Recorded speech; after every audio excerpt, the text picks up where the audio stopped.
Her fingers were cold when they closed around his, and for the first time in his life, Ronan Gallagher didn't know what to do. The most feared man in Chicago, 34 years old, a ruthless boss whose gray eyes could silence a room full of dangerous men, sat hunched in a plastic chair beside a hospital bed, holding the hand of his young secretary like it was the only thing keeping him on this earth. Tessa Monroe, 27 years old, had collapsed right in front of his desk just hours earlier. He had carried her through the emergency room doors himself, shouting at doctors and ignoring every rule. Now, as the machines beeped softly and her eyes finally fluttered open, the ruthless boss remained frozen. In his world, money could buy anything, and power could fix any problem. But nothing in his empire had prepared him for the silent agony of the woman who had spent 2 years standing by his side without ever asking for a single thing. Why had this woman with the gentle smile been hiding a secret painful enough to bring her down right at his feet? And what would a man like him, a man everyone feared but nobody truly knew, do when he discovered the heartbreaking truth behind her quiet life? If you love stories where the coldest hearts get melted in ways money can't buy, hit that like button and subscribe to the channel right now. Share this video with someone who still believes love shows up when we least expect it. And leave a comment telling us where you're listening from tonight. Now, let's go back to where it all began, 12 hours earlier, on the 40th floor of Gallagher Holdings, on an ordinary Chicago morning that had no idea what was coming.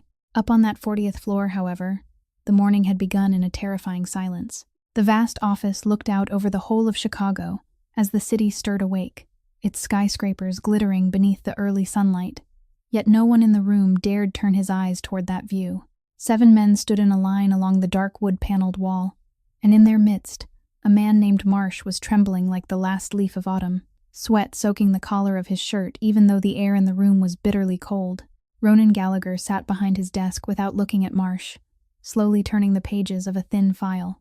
He didn't need to raise his voice. He never had, because in his world, Ronan's silence was more frightening than any man's roar. At last, he closed the file, lifted his gaze, and let those gray eyes settle upon Marsh's bloodless face. In an even voice, he asked whether it was true that Marsh had gone to the Callahan family's diner on the south side, a modest place an elderly husband and wife had spent their entire lives building, and demanded money from them in exchange for being allowed to run their business in peace. Marsh stammered, trying to explain that it had only been a small amount, that everyone in their line of work did the same thing. Ronan raised one finger, and the excuse died in the man's throat. He rose, walked around the desk, and each slow footstep echoed across the wooden floor like the ticking of a clock, counting down the final seconds. He said that the Gallagher family had only a handful of rules, and the first, the one carved into the bones of the organization before Marsh had even learned how to hold a razor, was that they never touched the livelihood of honest people.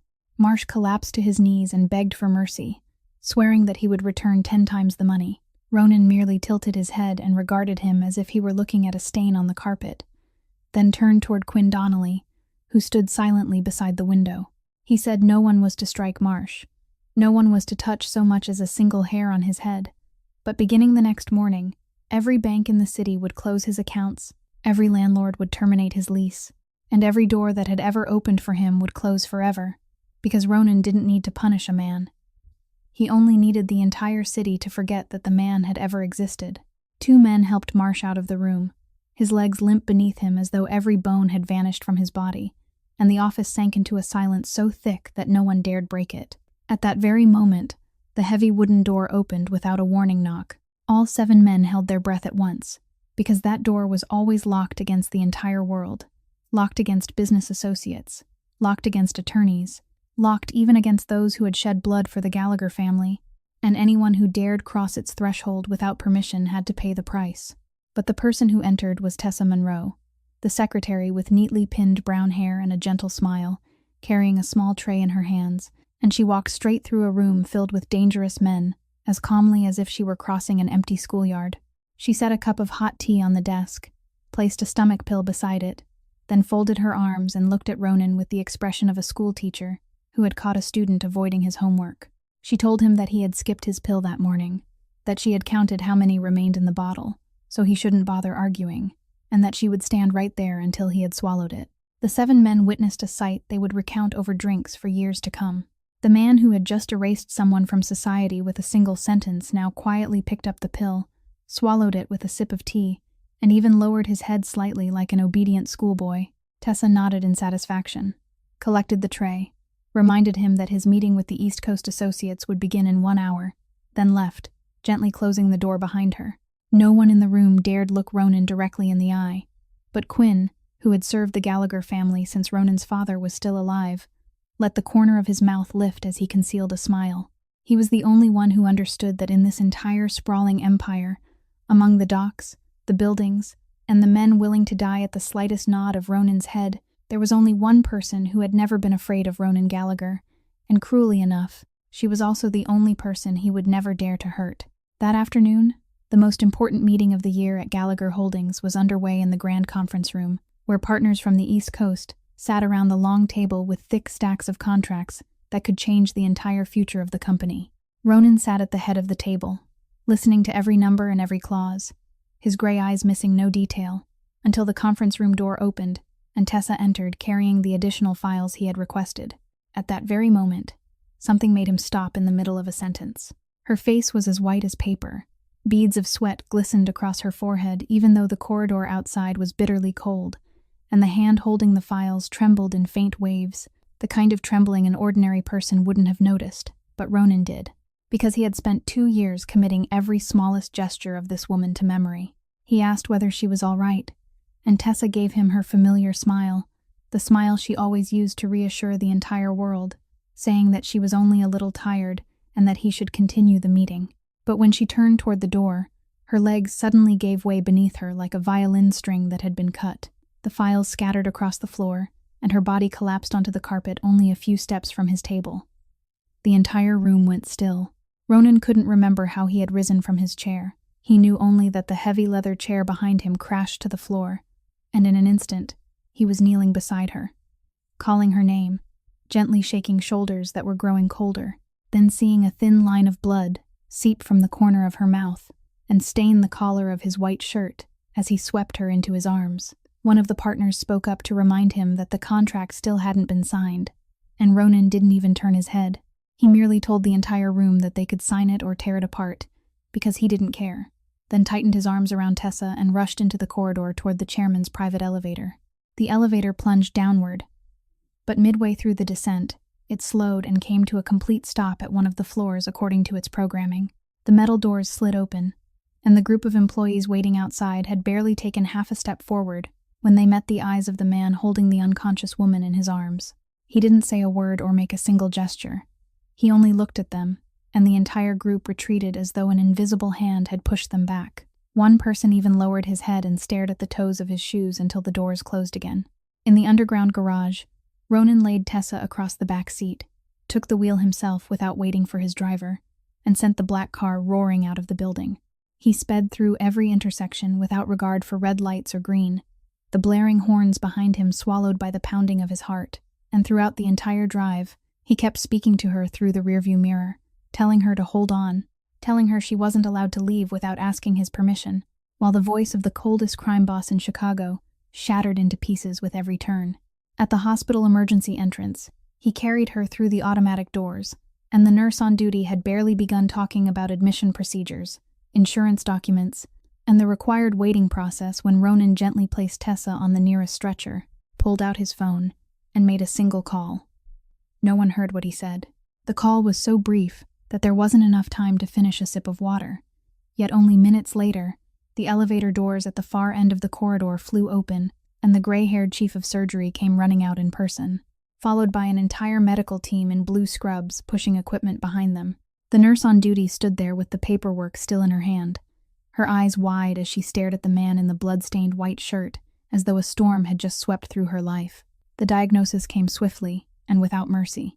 Tessa's stomach had been perforated by ulcers left untreated for far too long, damage that hadn't formed overnight, but had been building month after month, and she needed surgery immediately. As the stretcher carried her toward the operating room, Ronan walked beside her until he reached the final boundary line, where a sign warned that family members were forbidden to go any farther. There, the man who had just set an entire hospital in motion with one phone call bent down and brushed a loose strand of brown hair away from her pale cheek, and that hand, the hand that had never trembled before the barrel of any gun or the threat of any sentence, now shook like the hand of an old man in the middle of winter. Night descended over the hospital, and the corridor outside the operating room became a prison for a man who had never known what it meant to wait. Ronan sat on a row of hard plastic chairs, his elbows resting on his knees, the dried blood staining his shirt having darkened to the color of rust, while the red light above the operating room sign burned on, refusing to go out. He had once sat through negotiations that lasted the entire night with men who concealed guns beneath the table. He had once faced sentences capable of burying his entire family, yet nothing had ever worn him down the way the ticking second hand of the clock on that white wall did. Unable to endure his helplessness, he did the only thing he knew how to do. He summoned Quinn Donnelly and ordered him to uncover every detail of Tessa Monroe's life, every document, every bill, every doorway she had ever passed through, because he needed to understand why the woman who was always smiling had collapsed in the middle of his office with a body so badly ravaged that the doctors could only shake their heads. Quinn returned after midnight carrying a thin file, and the man who had witnessed every dark corner of the city placed it on the table with a heaviness Ronan had rarely seen in him. Ronan opened it, and every page struck like a hammer blow. His perfect secretary, the woman who remembered every appointment, every contract, and every pill he was supposed to take, was carrying a burden of medical debt heavy enough to break a human life, debt accumulated through years of treatment for her younger sister, Piper, who had suffered from kidney disease for many years and had to visit a dialysis center regularly each week, as faithfully as other people went to church. He kept reading and discovered that Tessa didn't work only for him. After leaving the 40th floor, at the end of each day, she quietly went to a laundromat on the west side for a night shift, folding strangers' clothes until nearly dawn, then returning home to sleep for a few hours before coming back to stand behind him with a smile that didn't show a single crack. The final page was a copy of a medical record, stating that Tessa had once registered to donate one of her kidneys to her sister, but the test results had shown that the two of them weren't compatible, and in the corner of the page was the mark of a water stain that had dried long ago, perhaps left by the tears of the person who had held that paper before him.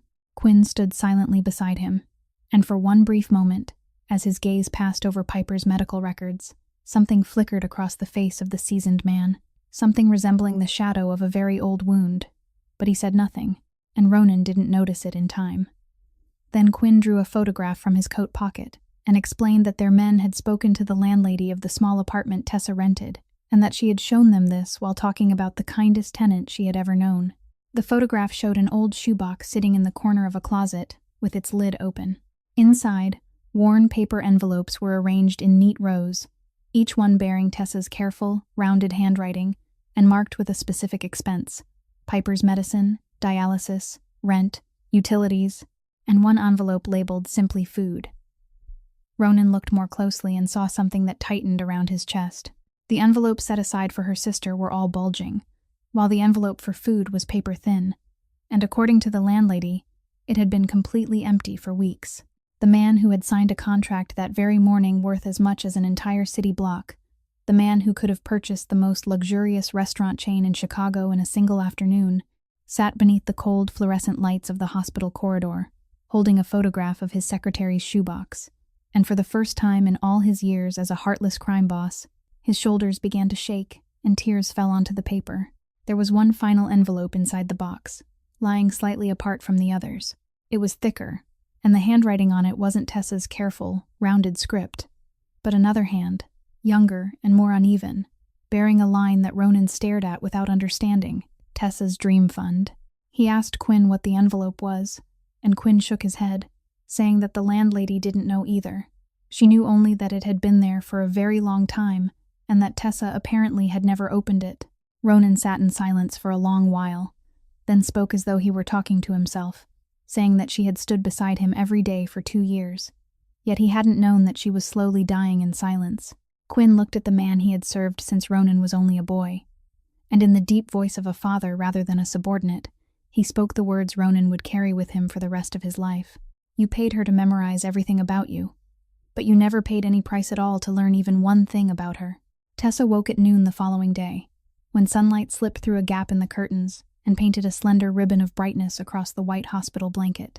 She blinked several times and looked around the spacious private room, which she knew with absolute certainty wasn't covered by any level of insurance she possessed. Then her gaze came to rest on the man sitting in the chair beside her bed. He was still dressed in a shirt, though someone had brought him a clean one to replace the blood-stained garment, and his face bore the unmistakable marks of a sleepless night. A nurse entered to check her vital signs, helped her take a few sips of water, informed her that the surgery had been successful, then left, leaving the two of them alone with a silence longer than any negotiation Ronan had ever endured. Tessa looked down at the hand resting on the edge of the blanket, her fingers gently worrying the corner of the fabric, and in a voice still hoarse from the anesthesia, she asked whether he had stayed there all night. Ronan replied that there was nowhere else he needed to be. Something warm flickered in her eyes. Then she drew a very soft breath, gathered all the courage of someone who had just crossed the boundary between life and death, and asked the question she had been rehearsing in her mind ever since she awakened. "While I was unconscious, did I say anything strange?" The room seemed to hold its breath. It was a door standing wide open, and both of them knew what lay beyond it. Ronan Gallagher, the man who had negotiated with the most dangerous men on the East Coast without blinking, the man who could read an opponent's intentions before the other man even opened his mouth, sat there looking into her waiting brown eyes. And in that decisive moment, the old fear within him rose faster than his courage. He heard his own voice choose the safest path, smooth and measured, as though he were reading a clause from a contract. He told her that she had undergone major surgery, that she didn't need to worry about anything, that he would cover the hospital bills, the room, the medication, every expense, including the care her sister needed, and that the only thing she had to do now was rest and recover. Every word fell with precision, generous and cold as coins striking a stone table. The light in Tessa's eyes faded with every sentence, as though someone were slowly turning down a lamp. She looked at him for one more second, waiting for something that never came, then gave a faint nod and said, "Thank you, boss." Those final two words settled between them like a thick pane of glass, and she slowly turned her face toward the wall. Ronan said that he only wanted her to rest without worrying. From beyond the white wall of her silence, her voice came back to him, quiet but clear in every word, without anger, only with a weariness that reached all the way into her bones. "You're very good at paying for things. Everyone in this city knows that. But I wasn't saying those words to your wallet." No accusation could have cut more deeply. Ronan opened his mouth, but no sound came out, because every language he understood, the language of power, of money, of favors and debts, was useless before a woman who needed to hear only one honest sentence. He rose, told her that she should rest, and walked out of the hospital room, closing the door behind him. In the corridor, he leaned against the cold wall and closed his eyes, and for the first time in his life, the ruler of an entire empire understood a bitter truth. There were some doors that no phone call, no check, and no army could open, and that door had just closed in his face by his own hand. But instead of turning back and knocking upon it with the naked truth of his heart, the mind of a man accustomed to conquering everything retreated into the familiar path, the only path it knew. He opened his eyes, and in those gray depths, confusion had been replaced by the familiar iron resolve that had once built an empire. He didn't know how to say the words she needed, but he knew how to do what no one else could.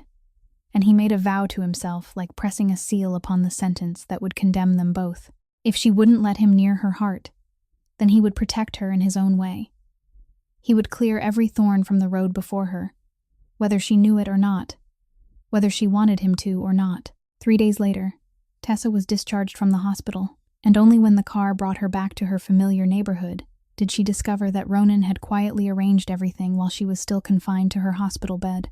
A brand new apartment in the building directly across from the hospital had already been leased in her name, its key resting inside an elegant paper box beside a card bearing only the words, "This place is closer to the dialysis center." A private nurse had been hired to check on her health every morning, and a car with a driver waited downstairs to take Piper to and from dialysis each week. Everything was perfect, thoughtful, expensive, and not one part of it had been discussed with her. Tessa stood in the middle of the apartment, breathing in the scent of fresh paint as she looked around at luxurious furnishings she had never dared dream of owning, then quietly placed the key back inside the box. The following day, the box was returned to the 40th floor with a brief handwritten letter.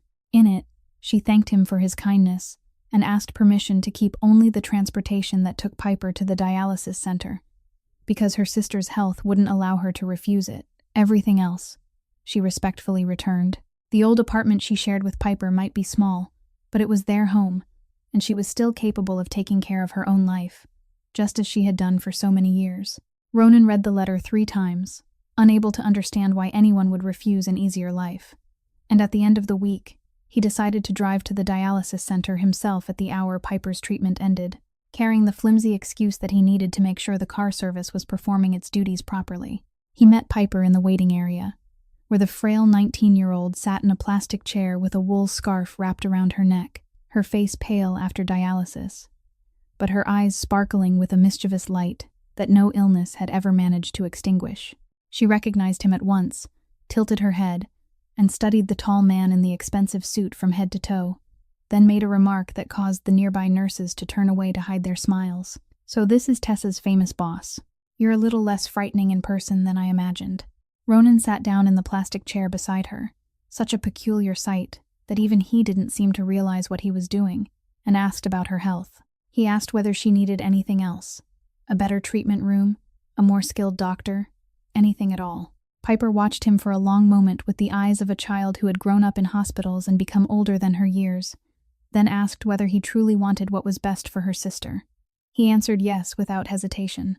The young woman nodded and spoke in a voice as light as air, though every word fell like a boulder. "Then let me tell you something. Other people have spent my sister's entire life making decisions for her. Fate made the decision for her when our parents died. My illness made the decision about her college degree. The people who once promised to love her made their own decisions and then chose to leave. So the one thing she has never had in her life isn't money or a beautiful home. It's someone willing to sit down and ask her what she wants." Ronan remained silent on that plastic chair for a very long time after the car had taken Piper home, her words piercing the same place Tessa's letter returning the key had touched.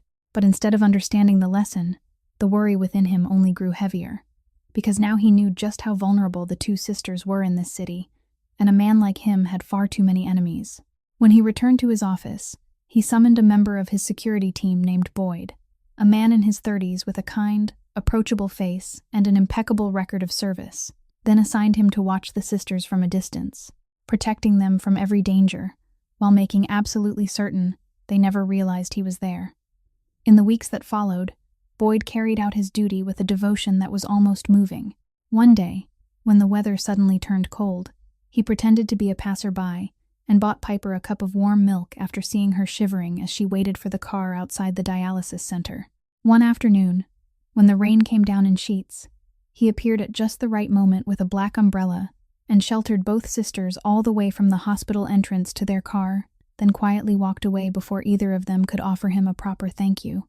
Piper began calling him by the affectionate name Uncle Black Umbrella, while Tessa occasionally caught herself smiling at the thought that perhaps there were still kind strangers left in this city after all.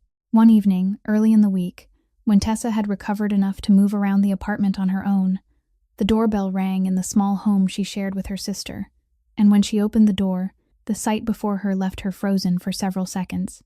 Ronan Gallagher, the ruler of an entire empire, stood in the narrow corridor holding an insulated food container, without a suit or tie, wearing only a simple sweater that some assistant had probably been sent scrambling across the city to find.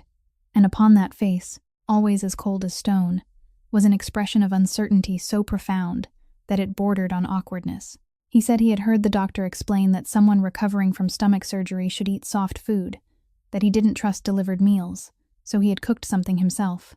Tessa looked at the container, then at the man who could have purchased the most luxurious restaurant chain in the city but had chosen to stand in a kitchen for the first time in his life because of a bowl of soup, and she opened the door wider to let him inside without understanding why. Piper was spending that night at the home of a friend from her treatment group, leaving only the 2 of them in the little apartment with its old dining table beside the window. Tessa lifted the first spoonful of soup to her mouth and immediately went still. Her eyes widened. Then a sound Ronan hadn't heard from her in all their 2 years together burst free, a peal of bright, helpless laughter. Still laughing, she reached for her glass of water and asked between broken breaths how much salt he had put in the pot. Because this wasn't soup, it was an entire ocean. Ronan tasted a spoonful, grimaced, and for the first time, Tessa saw the ears of Chicago's most feared crime boss turn red. He stubbornly declared that recipes on the internet couldn't be trusted, and she laughed again, the sound warming the tiny kitchen as though sunlight had filled it.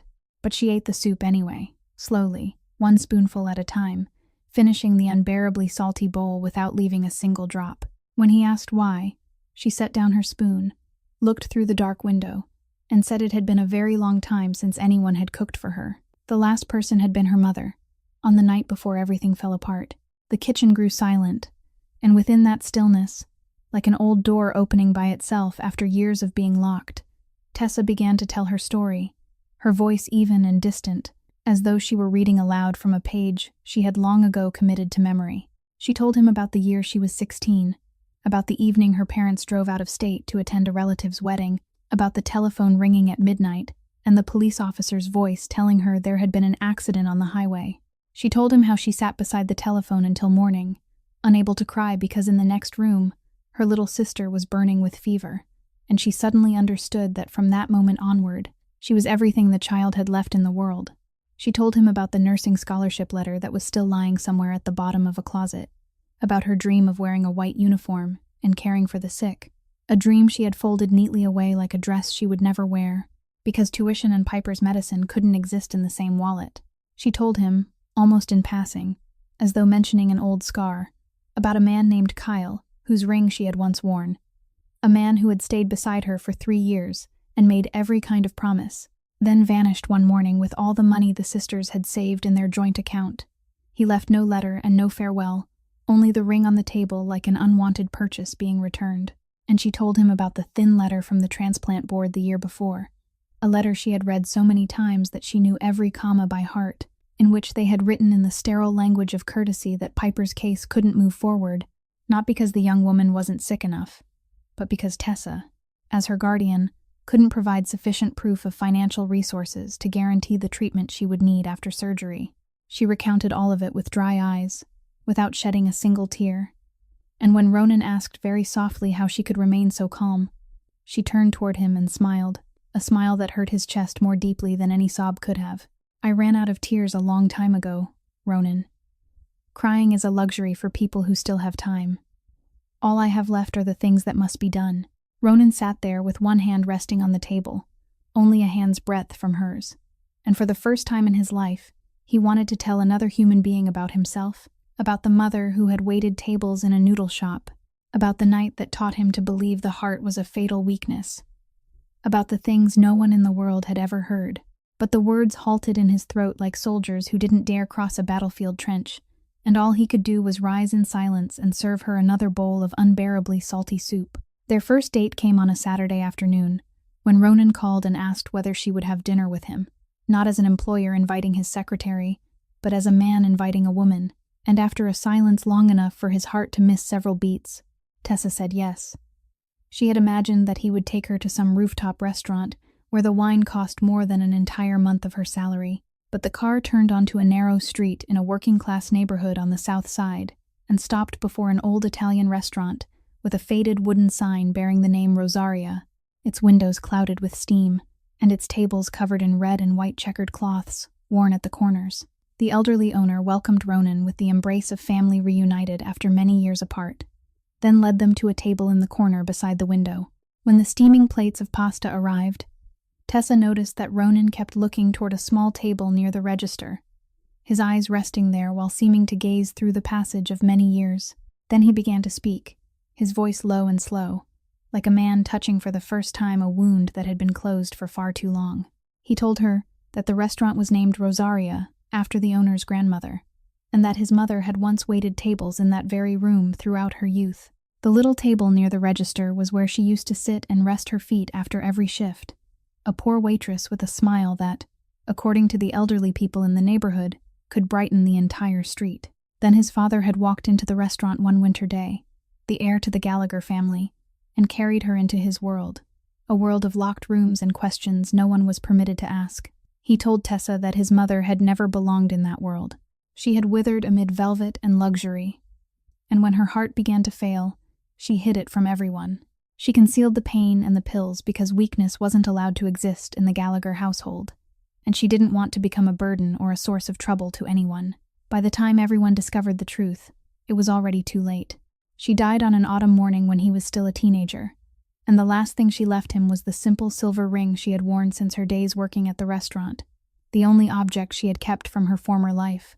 Tessa sat motionless, scarcely daring to breathe, and Ronan continued, telling her about the second wound, about the young woman he had loved when he was barely in his 20s, the innocent first love of a sheltered heir to a criminal family who had believed he might still live like an ordinary man. His father's enemies found her and turned her into a piece on the chessboard of powerful men. Although no one was physically harmed in the end, fear did the rest. She left him in tears, saying she didn't possess the courage to live a life in which she would always have to look over her shoulder. From that day forward, he carried a poisonous conviction inside him, like a curse, that loving someone meant painting a target on that person's back, and therefore the only way to protect those he cared about was never to allow himself to love anyone. He lifted his eyes to hers, and those gray depths were naked now, with no layer of ice left to hide behind. He told her that he had lived by that curse for years, until the day she collapsed in front of his desk, and he realized a truth that had kept him from sleeping. She had been fading in exactly the same way his mother had died, quietly and silently, carrying every burden alone so she wouldn't trouble anyone, and he wasn't strong enough to watch it happen a second time in his life. He said he wasn't good with beautiful words. All his life, he had learned only how to give orders, and had never learned how to plead. But that night, he wanted to tell her that he loved her, and perhaps he had loved her long before that night at the hospital. He had loved her from the stomach pills she placed beside his cup of tea, from the way she walked through a room filled with dangerous men without the slightest trace of fear, and the words she had whispered while unconscious. He wanted to answer them now, while they were both awake, by telling her that he felt the same. The tears Tessa had believed were gone forever quietly filled her eyes, but she didn't allow them to fall. She looked at the man before her for a long time, then said that she would say yes, but on one condition, and he had to swear by everything he possessed. He asked what the condition was. She placed her hand over his, looked directly into his eyes, and spoke each word clearly, as though carving it into stone. Never make a decision for me and call it love, even if you believe it's for my own good, even if you're trying to protect me. Can you promise me that? And Ronan Gallagher, the man who had never bowed his head before anyone, closed his hand around hers and said, I promise. The good news came one afternoon at the beginning of the month, when Ronan stepped out of the conference room and found Tessa waiting in the corridor on the 40th floor, clutching a sheet of paper tightly against her chest with both hands. Upon her face was an expression he had never seen in all their 2 years together, the trembling light of someone who had finally glimpsed a door opening after standing before walls for many years. She pulled him into his office, closed the door, and spoke in a voice strained by the effort to contain her emotions. A hospital in Rochester had sent a letter. Piper had passed the medical evaluation for an experimental kidney transplant program. Her case had been placed in a priority group, and only one final stage remained, an assessment of her guardian's financial ability to guarantee the care she would need after surgery. Tessa stopped there, and Ronan understood why. This was the very door that had once slammed shut in her face, the rejection letter whose every comma she knew by heart, and now fate was forcing her to walk the same road that had already broken her once before. But this time, something was different. She lifted her eyes to his and said that she had managed to save some money over the years. It wasn't much, but it belonged to her. This program offered better assistance to families with low incomes, and she believed, for the first time in many years, she was allowing herself to believe that she and Piper might pass this final stage on their own 2 feet. Then she drew a deep breath, like someone preparing to plunge into the water, and told him the rest. The program required the patient's family to relocate to Rochester for at least 1 year, so the medical team could closely monitor the treatment. She had spent many nights thinking about it, and she had done something she had never dared to do before. She had applied to return to nursing school at a college there, through an evening program designed for people who worked while studying, and if everything went well, she and Piper would leave Chicago within a month. The room fell silent for a moment, and within that stillness, Tessa suddenly smiled, a bewildered smile Ronan had never seen on this normally composed woman. She told him that since she was 18 years old, she had never dared to say this aloud to anyone, not even to herself in the mirror. She had believed the dream had died with the scholarship letter lying at the bottom of her closet, but it turned out that it had only been sleeping. It had remained there all these years. Then she told him, her voice trembling like someone asking the entire world for permission to hope, that she still often dreamed of herself wearing a white nursing uniform, walking down a sunlit hospital corridor with a chart bearing a patient's name in her hands. In that dream, She wasn't running from anyone, and wasn't struggling beneath the weight of any burden. She was simply standing where she belonged, caring for others not because she had to, but because it was what her heart had chosen. By the time she finished, her eyes were red, and she gave an embarrassed laugh as she wiped their corners, saying that it was strange how speaking a dream aloud could be more difficult than talking about loss. Ronan walked toward her, gathered her into his arms, rested his chin upon her brown hair, and told her that he was happy for her, happy for Piper as well, and that she deserved this more than anyone he had ever known. He spoke those words with complete sincerity, and every one of them was true. Yet in that same moment, while his arms held the woman he loved, something cold and familiar began creeping into the chest of a man accustomed to controlling every outcome. A chain of uninvited questions rose within him. What if the financial assessment rejected her again, just as it had before? What if that door slammed shut once more and crushed her forever this time? Rochester was a full day's journey from Chicago. She would be there alone with her sick sister, beyond his sight, beyond his reach, beyond the protection he had built around her. Tessa looked up at him with eyes still shining with hope, and Ronan smiled at her, a gentle smile without the slightest ripple on its surface, while deep beneath it, where she couldn't see, uncertainty gnawed at him like seawater eroding the foundation of a levee, little by little, one grain at a time. But fate never seemed willing to let the Monroe sisters travel a smooth road for very long. And 2 weeks before they were scheduled to leave Chicago, on a night of drizzling rain, Ronan's phone rang shortly before midnight. Tessa was on the other end, her voice trembling and broken, telling him that Piper's condition had suddenly worsened, that her readings were deteriorating rapidly, and that an ambulance was on its way. Before she could even finish the sentence, Ronan had pulled on his coat and rushed out the door. He reached the hospital only minutes after the ambulance, and throughout the hours that followed, he sat beside Tessa in the intensive care waiting room, holding her icy hand, while the doctors worked behind closed doors, feeling every tremor pass from her shoulders into his whenever footsteps sounded in the corridor. Near dawn, a doctor emerged and announced that Piper's condition had temporarily stabilized. She was awake but still very weak, and only one person could visit her for a few minutes at a time. Tessa went in first, and when she returned with swollen red eyes, Ronan entered the dim room, illuminated only by the soft blue glow of the medical equipment.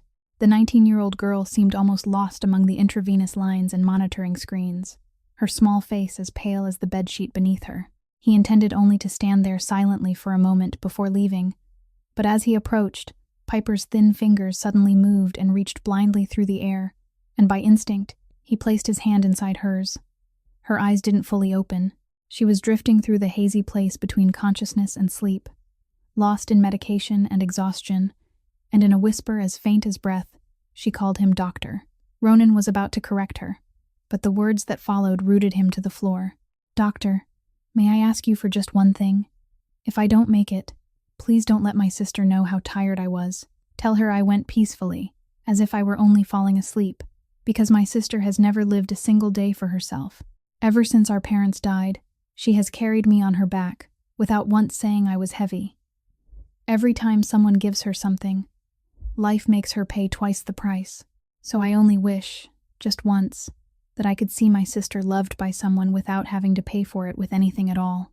When she finished, the girl's breathing softened, her fingers slowly loosened, and she sank into a deep and peaceful sleep, leaving the man standing motionless beside the hospital bed, with her words burning inside his chest.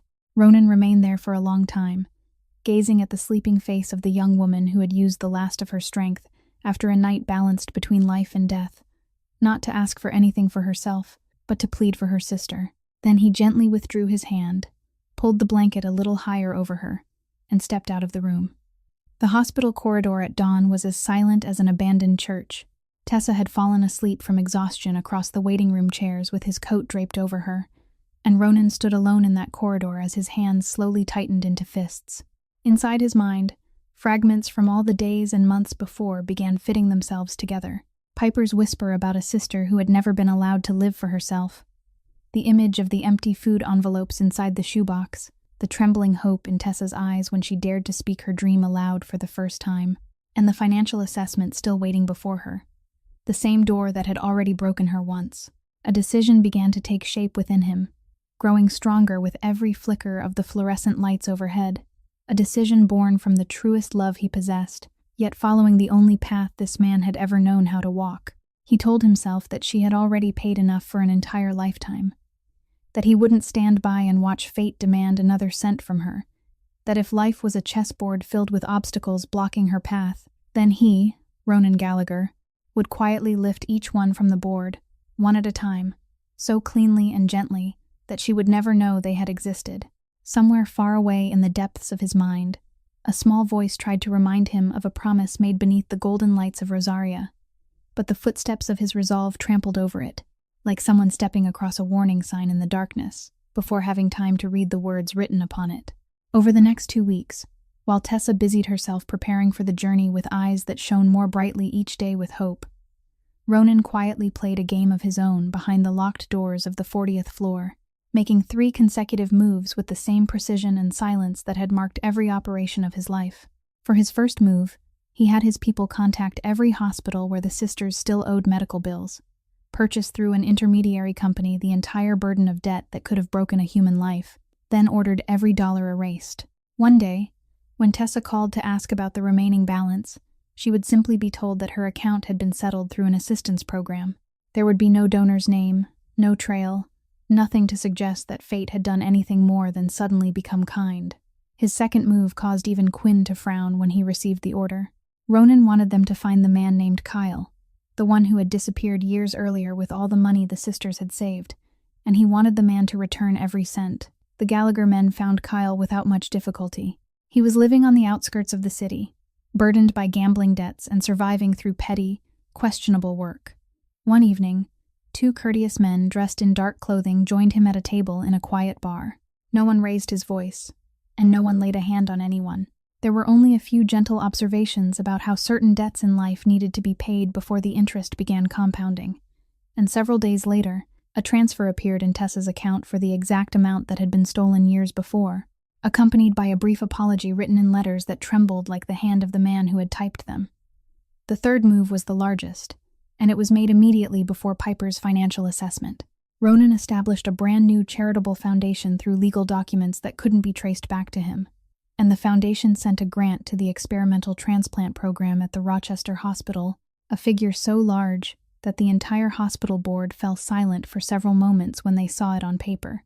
It came with only one request: that resources be given priority to families whose guardians had low incomes. Ronan allowed himself only one personal touch in the entire game, a silent signature he believed no one would ever decipher. He named the foundation Rosaria. When everything was complete, Ronan sat alone in his office and imagined the day he would tell Tessa the whole truth. After Piper was safely on the operating table, after every door had opened, he would present the entire game to her as a gift wrapped in 2 weeks of sleepless nights, and she would understand that he had done it all because he loved her. Only Quinn, the one person who knew about all 3 moves, didn't congratulate him. The older man stood beside the window looking down upon the city in the fading afternoon light, remained silent for a long while, then spoke in the deep voice of someone who had served 2 generations of the Gallagher family. "Mr. Gallagher, I watched you grow up, so I know you're doing all of this with your whole heart. But that's exactly why I have to say it. You're building a golden cage. You're covering every bar with genuine love. But a golden cage is still a cage, and that woman has spent her entire life longing for the chance to open the door and step outside with a key of her own." Ronan listened, gave a slight nod as though he had understood, then replied that when Piper was well again, Quinn would see that all of it had been worthwhile.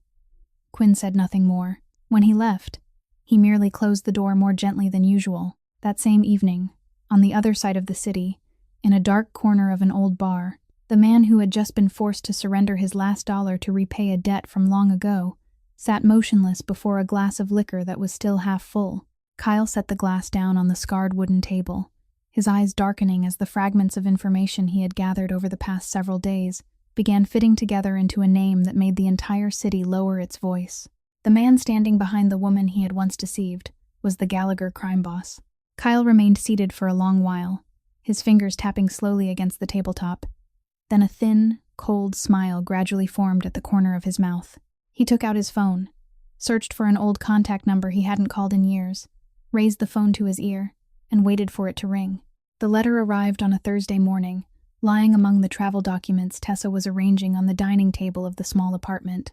It came from the Rochester hospital, printed on formal paper bearing the heading of the experimental transplant program, and she opened it with the racing heart of someone waiting for news about the final assessment. But this wasn't an assessment letter.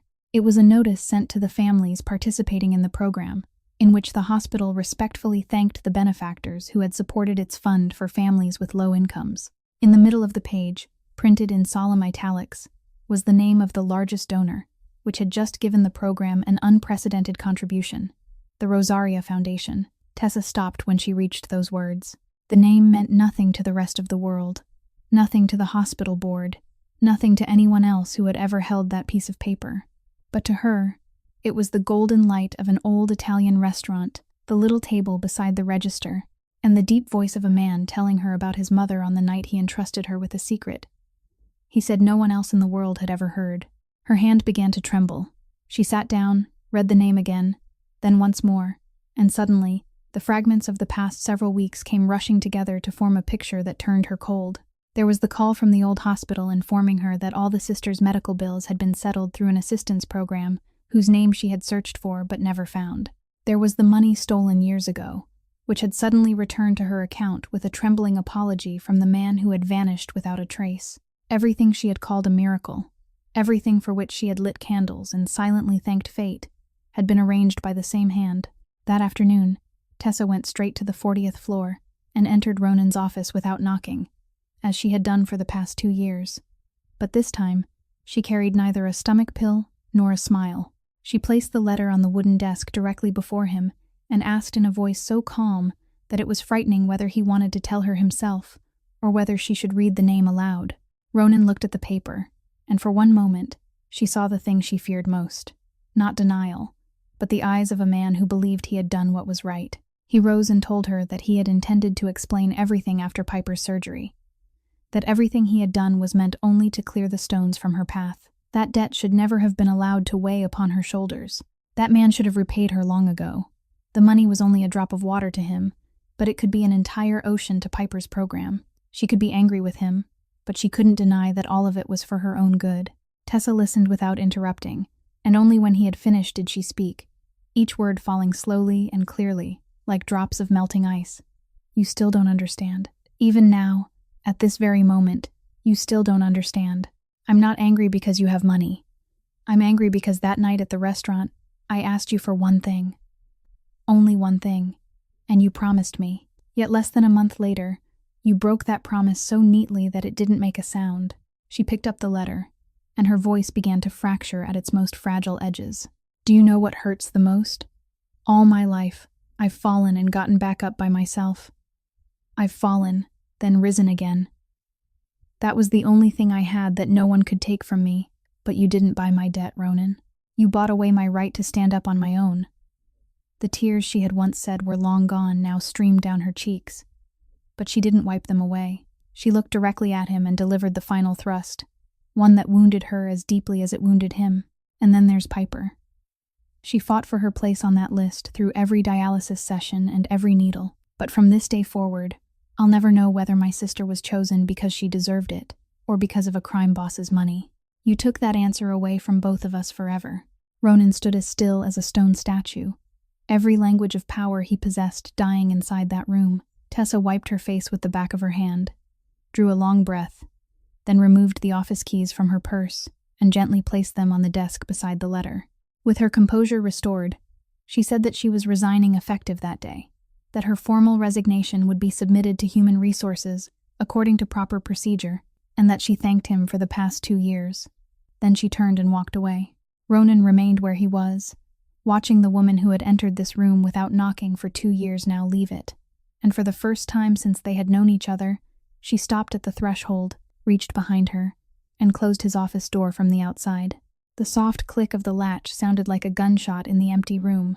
3 days after the office door had closed from the outside, Ronan still hadn't grown accustomed to the new silence on the 40th floor, a silence without the familiar sound of light footsteps in the corridor, without the stomach pill placed beside his cup of tea each morning, and he caught himself looking toward that door many times throughout the day, like a man staring at a clock that had stopped.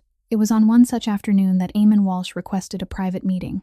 The financial advisor who had served the Gallagher family since Ronan's father's time entered with his usual composure, his silver hair neatly combed and his gray suit without a single crease, but instead of the familiar stacks of reports, he placed a brown envelope on the wooden desk, then settled into the chair opposite Ronan, with the ease of a man who had already calculated every move. Ronan opened the envelope, and the blood in his veins turned to ice. Inside were photographs taken from a distance. Tessa was helping Piper out of the dialysis center. Tessa was waiting for a car beneath an awning. Piper, wearing her familiar wool scarf, was smiling as she said something to her sister. Ordinary moments of daily life had been imprisoned through a cold camera lens, and every image was sharp enough to prove that the photographer had been standing very close, far closer than the safe distance Ronan had believed he had created around the sisters. Eamon began to speak, his voice still as calm as if he were presenting a balance sheet. He said that Mr. Gallagher had surely noticed a few discrepancies in the organization's accounts recently, that his internal audit team was drawing dangerously close to names that shouldn't be uncovered, and that Eamon had come that day only to propose a silence that would benefit them both. Ronan would end the audit and sign over control of the Southern Harbor to the group of companies Eamon represented. In return, those photographs would remain nothing more than photographs, because accidents happened every day in the city. To anyone, even to people who had nothing to do with their world. Ronan sat motionless, but inside his chest, the old nightmare was returning in every terrible detail.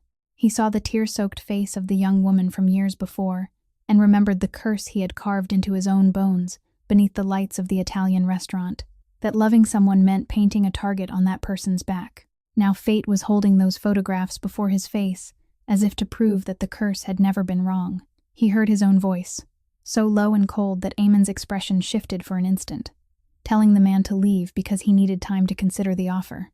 The moment the door closed, Ronan's old instincts roared like an animal driven into a corner, showing him only two familiar paths. He could disappear from Tessa's life forever, severing every connection so the target on her back would gradually fade. Or he could deal with Eamon Walsh the way the underworld had always dealt with traitors, swiftly, cleanly, and without leaving a witness. He had already picked up the phone and entered nearly all of a number reserved for orders that were never recorded when Quinn walked in without waiting to be invited, as though the older man had been standing behind the door from the beginning and knew the exact moment he needed to appear. He looked at the phone in Ronan's hand, then at the photographs scattered across the desk, and spoke in the voice of the only person in the world who still dared say such things to him. "Mr. Gallagher, put down the phone and listen to me this once. I stood beside your father on the night he chose the path you're about to choose. Your father chose war against his enemies, and war against the people who loved him. In the end, he won every battle, only to die alone in a vast house where no one dared knock on his door. Do you intend to become exactly like him, all the way to the grave?" The phone lowered little by little. Ronan stood beside the window in silence for a long time, looking down upon the city as its lights came alive, knowing that somewhere within it stood the sisters' small apartment with its warm golden windows. That night, he chose neither of the two paths his instincts had offered him, but fear wouldn't allow him to remain still. He ordered the protection around Tessa and Piper tightened to the highest level, adding more men and more shifts, monitoring every route, and requiring that all of their movements and schedules be reported and coordinated through the one member of his security detail he trusted most, the man who had devotedly held an umbrella over the sisters through all those rainy days, Boyd. 1 week after Tessa left, the Human Resources Department asked what should be done with the belongings that remained at her old desk, and Ronan said he would handle them himself, an answer that surprised everyone on the 40th floor, though no one dared ask another question. That evening, after everyone had left the building, he sat down in her chair, opened each drawer, and placed every small possession into a paper box, the pen whose end she used to bite gently whenever she was thinking, the partly used packet of chamomile tea, and in the final drawer, beneath a stack of notepaper, his hand touched a cloth-bound blue notebook with a worn spine. He opened it, intending to determine whether it was a work record or a private journal, so he could decide whether it should be returned, and then he couldn't close it again. It wasn't a work notebook. It was a collection of letters, hundreds of handwritten letters that had never been sent, one written every week without fail for 2 full years. Each began with some hesitant form of address she had never dared speak aloud, and every one of them was about him. He read the first letter, written during her earliest days at the company. My new boss is every bit as frightening as the rumors say. I haven't seen him smile once all week. But today, I discovered that he asked the kitchen to prepare a separate meal of soft food for the elderly security guard who just had his teeth replaced. What a difficult man to understand. Ronan kept reading, letter after letter, and 2 years of his life returned through the eyes of the woman who had stood 15 feet away from him every day.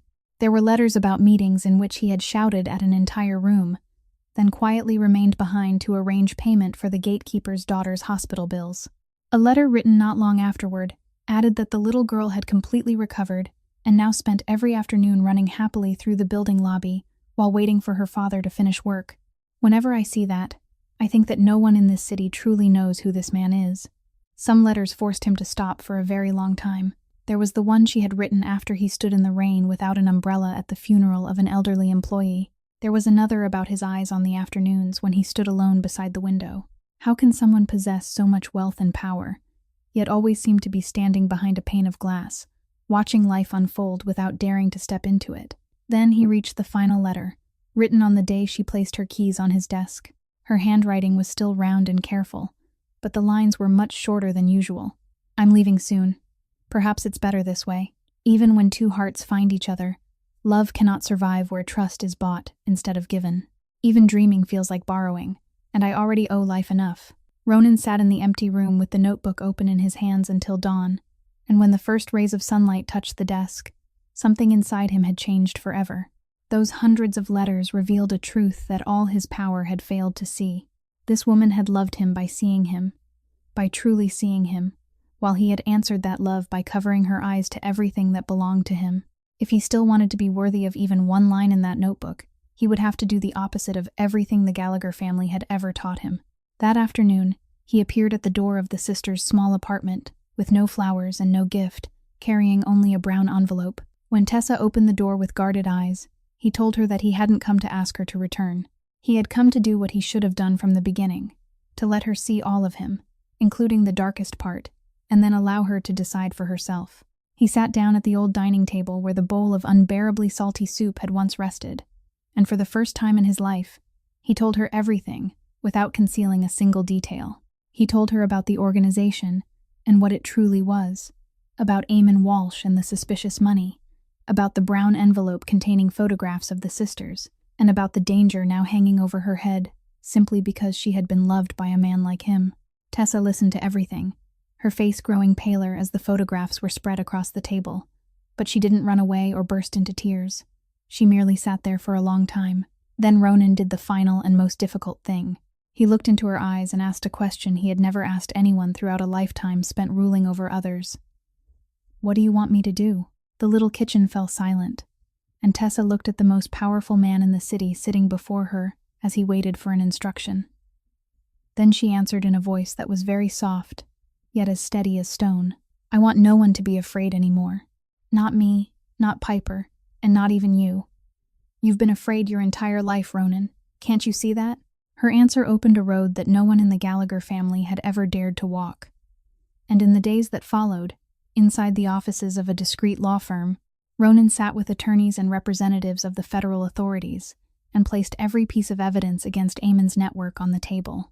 In exchange, he secured a historic agreement, dissolved every operation that existed in the shadows, and began the journey of bringing all of Gallagher Holdings into the light. The audit, conducted in cooperation with attorneys and federal investigators, began the following week inside a discreet office, where sealed boxes of documents arrived every day, and Ronan sat there from morning until late at night, personally examining every page of the accounts Eamon Walsh had controlled through 2 generations of the Gallagher family. The silver-haired man proved to be an artist with numbers, siphoning money through dozens of subsidiaries nested inside one another, like boxes hidden within boxes. But every craftsman eventually leaves behind the marks of his tools. One evening, the lead attorney knocked on Ronan's door, carrying an old personnel file from a transportation subsidiary that had been dissolved many years earlier. She said they had found something unusual. The company's entire archive remained intact. Every employee, every payroll sheet, every report, except for one period of time and one name that had been completely erased. The removal had been so thorough that only someone with the highest authority over the organization's records could have done it. yet no erasure was perfect. The person's name still appeared in an old backup copy of a compensation record whose existence even Eamon had probably forgotten. She placed the faded printout before Ronan, and he stared at the name written upon it, a name he already knew, the name of the man he had once ordered his people to find and forced to repay Tessa, Kyle. For 1 second, Ronan thought it was only a coincidence. But then the investigators spread more documents across the table, and piece by piece, an old picture began to emerge, sending a deeper chill along his spine with every page. Kyle had once worked in the records department of that transportation company, which had operated under Eamon's direct control during the same years in which a large financial loss had occurred. The internal investigation at the time had concluded that a low-ranking employee had committed fraud and had been quietly dismissed, and the matter had been handled so discreetly that it never reached the Gallagher family. But numbers didn't lie when placed beside one another. The missing money from those years had followed the same pattern, bore the same craftsman's touch, and moved through the same methods as the money Eamon was accused of stealing now. That meant the earlier fraud hadn't been committed by one insignificant employee. It had been a joint operation between 2 men, and when Eamon needed a sacrifice to close the case, he had thrown Kyle aside, erased every trace of him from the system, and used the secret both to silence him and to hold power over him for the rest of his life. Ronan sat motionless before the papers, and then the most terrifying question rose unbidden in his mind. If Kyle had been expelled from the organization all those years ago, why had he appeared shortly afterward in the life of a young orphan who was working 2 jobs to support her sister, remained beside her for 3 years, placed a ring on her finger, then vanished at the very moment she was most exhausted and vulnerable? Ronan ordered his people to reconstruct the entire timeline and compare every date, and the answer that emerged was so brutal that he had to rise and walk to the window to breathe. Kyle had begun approaching Tessa at precisely the same time her application entered the recruitment process for the senior secretary position at Gallagher Holdings, the position that would place her 16 feet from Ronan every day, listening to every appointment and touching every file. That young woman hadn't been loved by chance. She had been selected, marked in advance like a piece on a chessboard. Kyle had been sent to take hold of her, so that if she ever reached the 40th floor, Eamon would already have a pair of ears lying beside her at night. When Tessa failed the recruitment process that year because her qualifications weren't sufficient, the piece lost its value. Kyle withdrew and casually stole every dollar the sisters had saved as compensation for the effort he had spent pretending to love her. Then, in a cruel turn of fate, she applied again exactly 1 year later and earned the position through her own ability, never knowing that she was stepping onto the same old chessboard. Ronan stood beside the window looking down upon the city, both hands braced against the cold stone ledge, and understood something that hurt his chest more deeply than anything else. The tragedies she had described that night over the bowl of unbearably salty soup, the man who vanished and the savings that disappeared with him, hadn't been simple misfortune. None of the suffering in her life had happened by chance. His world of shadows had reached into her life and crushed her once before he had even known the name Tessa Monroe. As he stood there, an instinct sharpened by years of survival trembled inside him like a slack violin string. Eamon was a man who never played only one move. The photographs inside the brown envelope had been taken from such a close distance and with such clarity that the old man had to be hiding another knife inside his sleeve, a knife already waiting somewhere nearby. Ronan simply couldn't yet imagine just how close it truly was. The day of their departure from Chicago finally arrived beneath a clear morning sky, and Ronan had arranged every detail down to the minute. Although he and Tessa still exchanged only the brief words that were necessary, and she continued to keep the distance of someone learning how to trust again from the beginning, she had agreed to let his security team escort the sisters to the train station, because this was a particularly important day. Piper had one final dialysis appointment in Chicago at noon, and immediately afterward, the sisters would board an afternoon train so they could arrive for admission at the new center in Rochester the following morning. The doctors had carefully calculated the schedule, so Piper's body wouldn't have to wait too long between dialysis treatments. The car collected the sisters from their small apartment precisely on time, with their luggage neatly arranged in the trunk. Piper sat in the back seat, hugging her familiar pillow and talking endlessly about the new city, while Tessa looked through the window for one final glimpse of the street that had witnessed the whole of her youth. Then, as the car passed through the district of old warehouses near the harbor, a light truck slowly crossed the road and blocked their path, while another vehicle quietly closed in behind them. There was no screeching of brakes, no collision, and not a gun or knife in sight. only several courteous men appearing beside the car doors.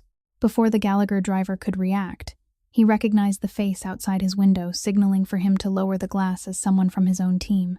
At that same moment, through the listening device installed in the vehicle, Ronan heard the gentle voice that had once bought Piper warm milk and sheltered the sisters beneath an umbrella on rainy days calmly say, "Please step out of the car, ladies. Don't be afraid. No one is going to touch you." In that single sentence, Ronan's entire world collapsed. The informant was Boyd. Everything that followed unfolded as smoothly as a play rehearsed many times. The sisters were transferred to another vehicle and taken inside a clean old warehouse furnished with a table and chairs. No one raised his voice, and neither woman was restrained. Piper was even given a bottle of water.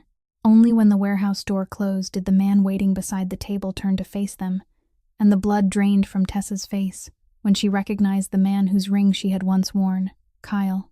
At the same time, on the 40th floor, Ronan held the phone with his knuckles turned white as Kyle's slow, self-satisfied voice came through the speaker. He told Ronan not to waste time tracing the vehicle, and not to blame his own men.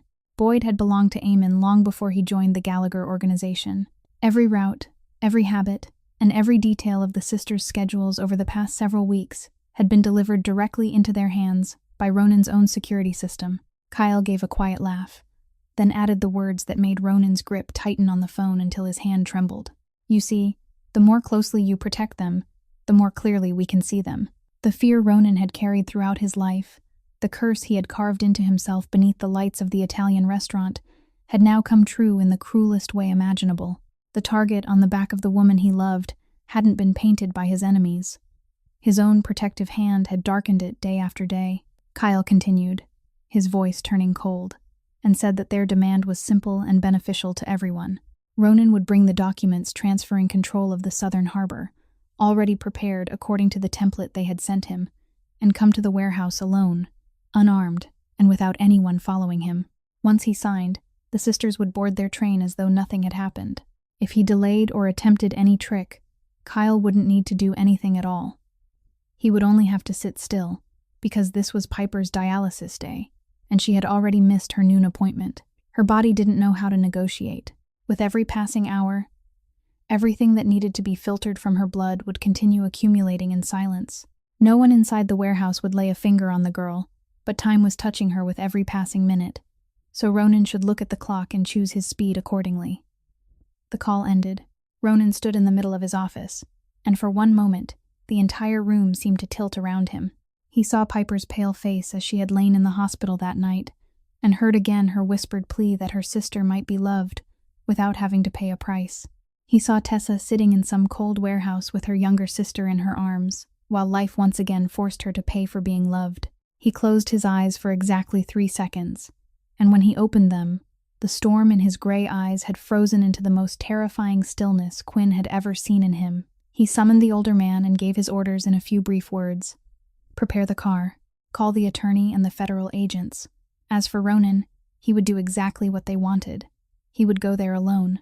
The black car stopped before the old warehouse near the harbor, as the afternoon sunlight turned the color of honey, and Ronan stepped out alone exactly as instructed, unarmed and without anyone following him, carrying only the transfer documents beneath one arm and wearing a coat button that looked no different from any other button in the world.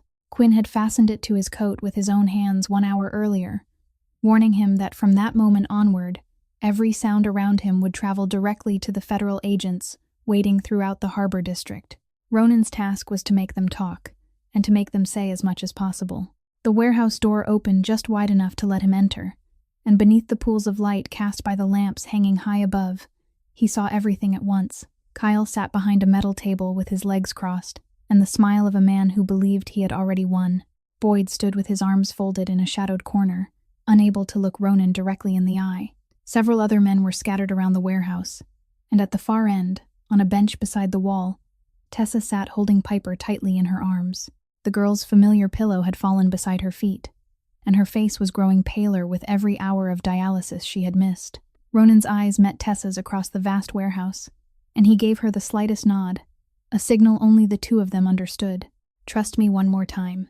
Kyle applauded slowly, welcomed the crime boss for arriving on time, then pushed the papers across the table and told him to sign so everyone could go home. But Ronan didn't pick up the pen. He pulled out a chair and sat down with the unhurried ease of a man inside his own conference room, saying that before he gave away a signature this expensive, he had the right to know whom he was paying.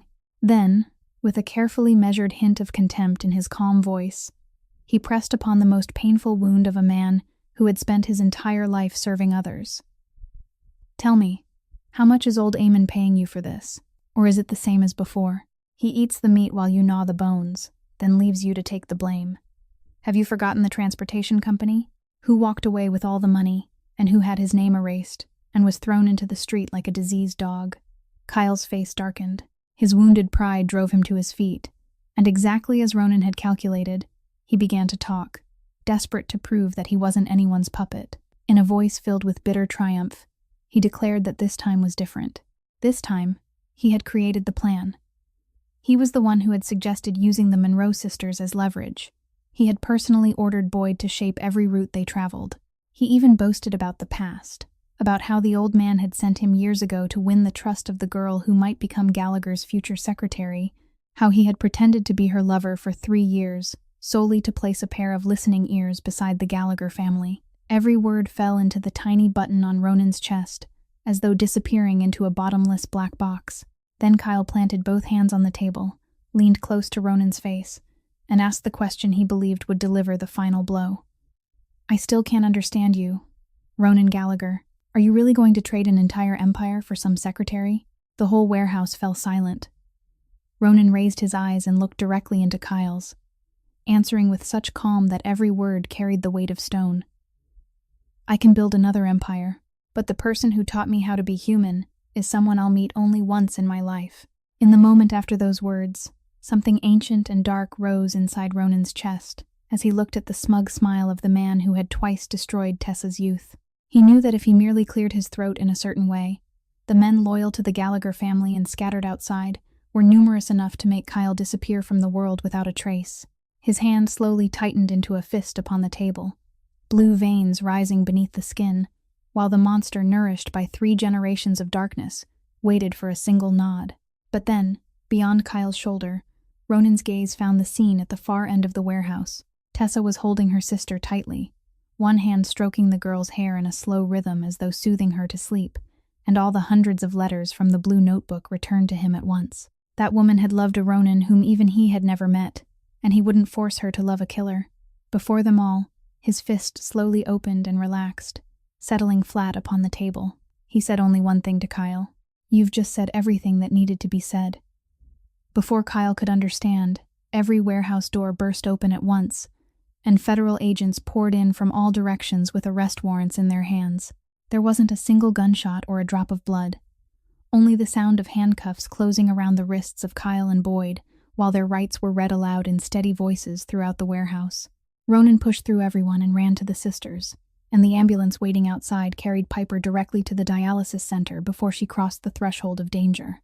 Once she was safely settled on the stretcher and color had begun returning to her face, the girl still found enough strength to open her eyes, look at the breathless man running beside her, and offer a weak, teasing smile.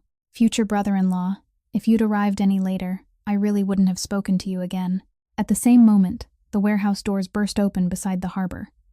Federal agents on the other side of the city entered Eamon Walsh's office with arrest and search warrants in their hands. Ronan and the federal authorities had carefully arranged for both sides of the trap to close within the same hour, so no one would have time to warn anyone else. People later said that as the silver-haired advisor was escorted through the lobby, he maintained the composure of a model accountant, but the hand carrying his leather briefcase trembled faintly, because he understood better than anyone that the evidence inside those sealed boxes of documents was enough to ensure that he would never see the Southern Harbor again. The weeks that followed became a period the entire business community of Chicago could scarcely speak about without falling silent, because Ronan Gallagher honored every part of his agreement with the federal authorities in a way no one had believed possible. He dismantled, one by one, every operation in the shadows that 3 generations of the Gallagher family had spent their lives building. He surrendered every illegitimate business, accepted settlements and forfeitures that reduced his fortune by nearly half, and listened as those who had once feared him began calling him a madman behind his back, a man setting fire to his own throne. Some longtime members of the organization quietly walked away, and Ronan allowed them to go without stopping or blaming them. Only Quinn remained beside him through every signing, and one late afternoon, when the final dissolution document received its official seal, the older man asked whether he regretted it. An entire empire, an entire lifetime built by his father and grandfather. Ronan rose, put on his coat, and looked through the window as the lights of the city came alive. Then, in the gentle voice of a man who had finally set down a burden he had carried for far too long, he answered, "You know, this morning I walked from the parking garage to the building, and halfway there, I realized something. For the first time in my life, I was walking down the street without having to look over my shoulder. It turns out that feeling is worth more than everything I've just lost combined." Then the day of departure arrived, delayed only a few days from the original plan so Piper could fully recover from what had happened. This time, the central station platform was flooded with autumn sunlight. There were no vehicles blocking the road, and no hidden cameras watching them. Only 2 suitcases, one excited young woman reading aloud the names of every station the train would pass, and 2 adults standing opposite each other on the platform, with everything they had endured together resting silently between them. Ronan didn't ask Tessa to stay, though throughout the previous night, he had composed countless pleas in his mind, words such as, "Stay with me, and I'll take care of you for the rest of your life." But he had learned at the highest possible price that loving someone didn't mean drawing the road they were expected to follow. So he merely carried the sisters' luggage aboard the train, reminded Piper to keep her neck warm, then turned to Tessa, placed a round-trip ticket with the return date left blank into her hand, and said, "Go. Finish your education and fulfill your dream of wearing that white uniform. Stay beside Piper until the very end of her journey. Chicago and I aren't going anywhere. Whenever you want to use the other half of this ticket, whether it's next year or 10 years from now, I'll still be here. And if you never use it, I'll still thank life for teaching me what it means to love someone the right way, even if I learned how so late." Tessa looked down at the ticket in her hand, then at the man who had dismantled an entire empire with his own hands, so that his answer to her would no longer bear a single stain of darkness. Her eyes filled with tears, but her lips curved into a smile. She rose onto her toes and pressed a gentle kiss to his lips in the middle of the windswept platform, a kiss that wasn't a farewell, but a promise that didn't need to be spoken aloud. The train whistle sounded, and she stepped aboard. Ronan stood there watching as the train slowly began to move, watching Piper's hand wave wildly behind the window, and Tessa standing behind her sister with the ticket pressed against her heart.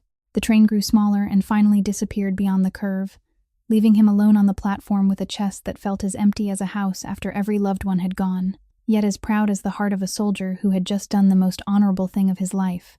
In the months that followed, their love learned to live by a new rhythm, the rhythm of telephone calls at the same hour every evening, like a small private ritual.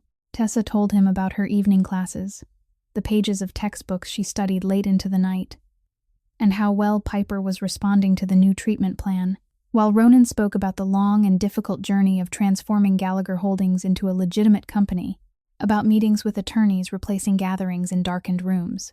Both of them came to recognize something strange, that separated by a full day's journey, they spoke to each other more openly, more honestly, and more deeply than they ever had during all the years they had stood only 16 feet apart. Every few weeks, Ronan flew to Rochester, and the man who had once set an entire hospital in motion with a single telephone call now sat for hours on the plastic chairs in the treatment center waiting room, like any ordinary family member, holding 2 cups of juice in his hands, memorizing the nurses' names, and standing in line to take a number. Once, an elderly woman sitting beside him even asked him to read an instruction sheet because the print was too small, and he patiently read every line aloud to her, never realizing that Tessa was standing in the corner of the room watching him with tears in her eyes. Then, one morning at the beginning of spring, a call came from the transplant program's review board, and the coordinator's voice trembled with joy as she announced that a miracle had happened. They had found a living donor who was a complete match for Piper. Every medical measurement exceeded the requirements, and the donor had completed all testing and psychological evaluations months earlier and had been waiting only for the board's approval. The only unusual detail was that the donor had requested anonymity until the surgery was officially scheduled. Tessa began crying in the middle of class when she received the news, while Ronan immediately booked the earliest flight. It was inside a conference room at the Rochester Hospital when the donor's file was opened before the family, according to procedure, that he and Tessa both fell silent at the sight of the portrait photograph, fastened to the corner of the page. The salt and pepper hair and calm eyes of the man who had walked beside the Gallagher family through 2 generations, Quinn Donnelly. He rose from the final row of seats, where he had been sitting quietly from the beginning, and before their stunned eyes, the older man slowly revealed a secret he had carried for nearly his entire life. Long ago, before he came to serve the Gallagher family, he had possessed a small family of his own and a daughter. The child had become gravely ill and hadn't survived. In those days, his family had been so poor that no matter how desperately they searched for help, they couldn't gather enough money to give her even a chance. He said only that much and offered no further details, but everyone in the room could hear the weight of decades resting beneath every word. Then he turned toward Ronan and said, "Mr. Gallagher, do you remember that night in the hospital corridor? The night I brought you the photograph of the shoebox?"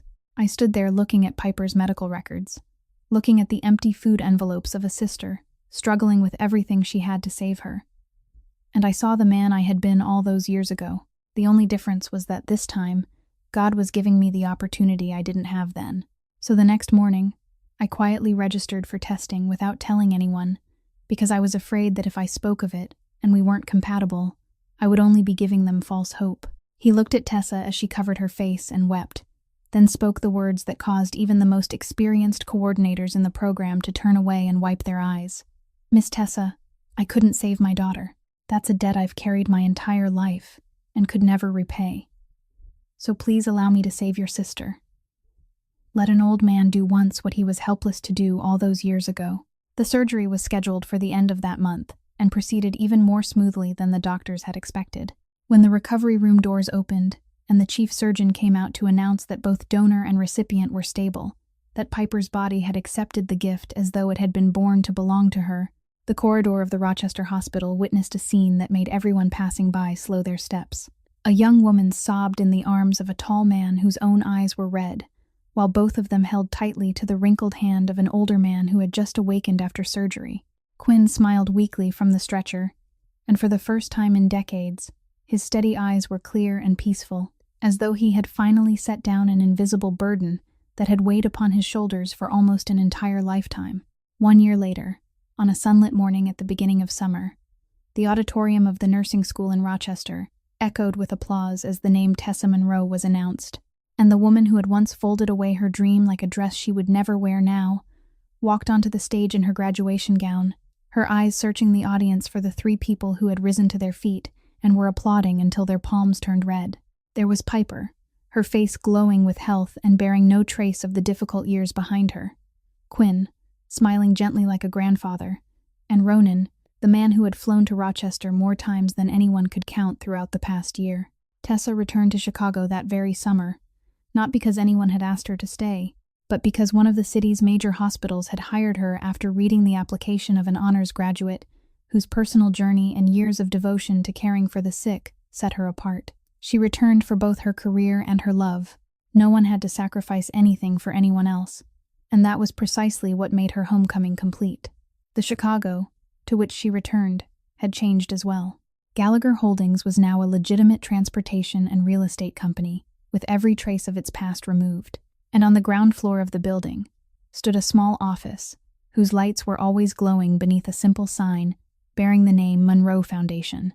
Ronan had established the foundation to help families with low incomes pay their medical bills and named it in honor of her parents, so no sister would ever again have to go hungry to care for a sibling, and no mother or father would ever have to watch a child lose a chance at life because of a financial assessment. But the greatest gift of her return was waiting inside an old envelope. On the first evening after she arrived at the apartment, Ronan and Piper were waiting with the old shoebox resting in the center of the table. Piper took out the envelope bearing the uneven words, "Tessa's Dream Fund." The envelope Tessa had never opened because she had spent years believing her sister was saving to buy some little toy. Piper placed it in her hands, and when Tessa opened it, she found crumpled bills of every denomination, spending money, holiday gifts, and change left over from cups of milk, all carefully smoothed and arranged in neat stacks. With her voice breaking, Piper said, "I started saving this the year I understood why you didn't go to college. You gave up school because of me, so I saved for the day you could return. I was always afraid I wouldn't live long enough to give it to you. Thank goodness I finally did. Tessa gathered her sister into her arms and cried as though she had never been allowed to cry before. The tears she believed had run dry when she was 20 years old now poured down without restraint, because it turned out that throughout all the years she had silently carried the entire world, a pair of smaller shoulders had been silently carrying her. Several days later, Ronan invited her to the 40th floor, and when she reached the familiar office, she stopped. The heavy wooden door was still there, but the lock had been completely removed, leaving only a patch of unfinished wood where it had once been. Ronan stood in the center of the sunlit room and told her that the door had once been locked against the entire world, that she had once opened it without needing to knock, and that she had later closed it from the outside. So that day, he had removed the lock forever, because he had nothing left to hide from her. Not a room, not a dark corner, not a single part of himself. Then the man lowered himself onto one knee and opened a small box. Inside wasn't a diamond, but a simple silver ring worn smooth by time. The ring that had belonged to his mother when she was a waitress at Rosaria. He asked whether Tessa would walk beside him through the rest of their lives as two equals holding hands, neither shielding the other, but facing everything together. Through tears and a smile, Tessa said yes. And the ring of a woman who had once faded away in silence now rested upon the hand of a woman who had learned to live aloud. Their story ends there, and perhaps it leaves us with something worth remembering. The emergency room that year didn't create their love. It merely made their silence impossible to continue. To love and respect another person doesn't mean solving everything for them. It means trusting that they are strong enough to face life beside us. Because the most precious gift we can offer someone we love isn't a road already laid before them, but a hand held tightly and one sincere question. What do you want? Only then can every person live fully within a life chosen by their own heart. If today's story touched your heart, please subscribe to our channel, press the like button, and share it so we can continue listening to more meaningful stories every day. How did this story make you feel? And which moment moved you most deeply? Please write your thoughts in the comments so we can hear what lies within your heart. We wish everyone watching this video abundant health, a joyful life, and peace in every day. Goodbye, and we look forward to seeing you again in the next video.